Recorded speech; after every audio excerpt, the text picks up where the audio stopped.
Hello everyone, welcome to another episode of Brain Scratch Case Cracked. I'm your host, John Lorden, and today we're going to look into a case. You might watch this episode and say, John, am I having deja vu? Haven't you covered this case before?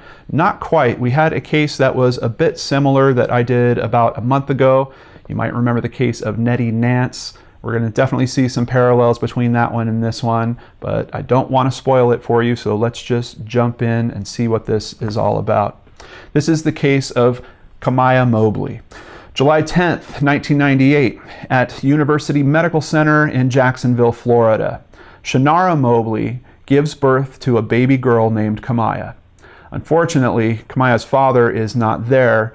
He is 19 at this time, and he is incarcerated due to getting Shannara pregnant before she was of the age of consent. However, a hospital staff member befriends Shannara, visiting her room very frequently between 10 a.m. and 3 p.m.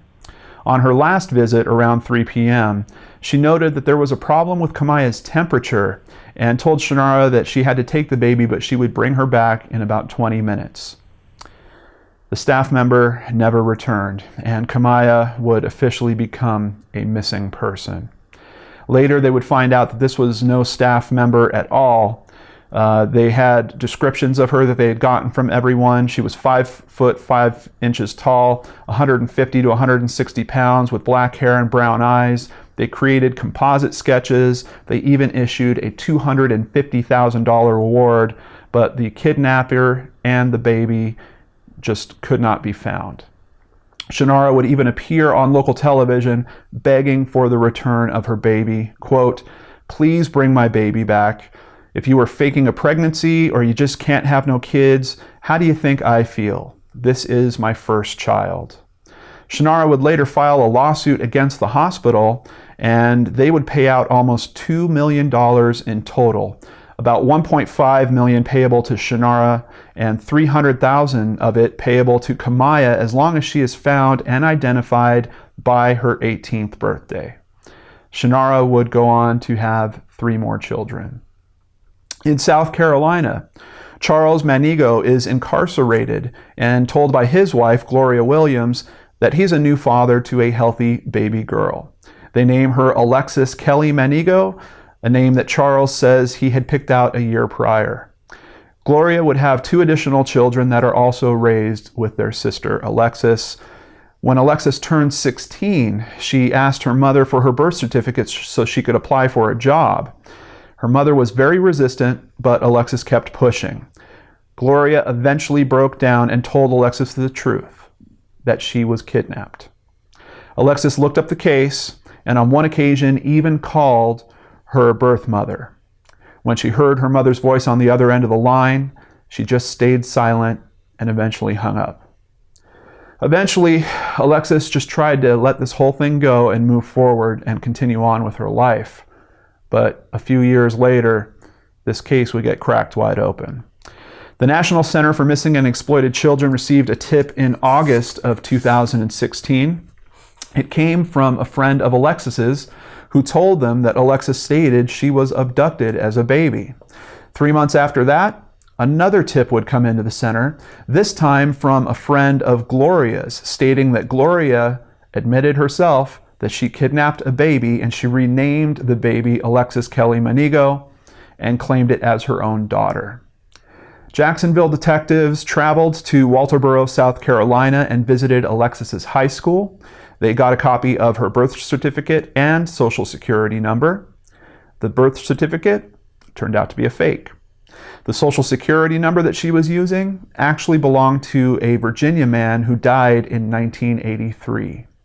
They also managed to get a sample of Alexis's DNA and compared it against DNA from Kamiyah's umbilical cord. On January 12th, 2017, literally just a few weeks ago, they got the confirmation that the samples matched. Local police executed a search warrant on Gloria's home and arrested her. Kamiyah has stated that she has no regrets of what happened. Quote, "From that one mistake, I was given the best life. I was. I had everything I ever needed, wanted. I had love especially. I understand what she did was wrong, but just don't lock her up and throw away the key like everything she did was just awful." In terms of meeting her birth family, she states, quote, "I feel like I do owe them that, to give them a chance, get to know them. I'm not saying they weren't going to be good parents. I'm not saying that at all, but it would have been a different life. When you find out you've got another family out there, it's just more to love." So far, from what I see, 2 in-person meetings have happened between her and her birth parents. Both her father and her mother went to a police station. She met up with them there for about 45 minutes. And after that, she even attended her father's birthday party in Jacksonville. There was a bunch of other family members there that got to spend time with her. And I've heard that she's also been FaceTiming with her grandmother on her father's side as well. When her birth father, Craig Aiken, was asked if she's going to move closer to them, he stated, "We're just taking things one step at a time." He also said he's always hoped and prayed that she would find them, and now that she has, they have the rest of their lives to be together. Now, there is a little bit of drama going on around this story, particularly between her and Charles Manigo, who always thought that this was really his daughter. He's been taking some interviews and saying things that seem to be upsetting her. She is lashing out on Facebook about this. She's basically saying that he wasn't really there to help raise her, and she can count on one hand how many times she stayed at his house. He's also claiming to have taken her to her senior prom, and she says that she didn't even go to her senior prom. So definitely some rough feelings around that. But what about Gloria? What was her motive for doing this? Well, sources are now saying that Gloria Williams had miscarried a baby just 1 week before the abduction.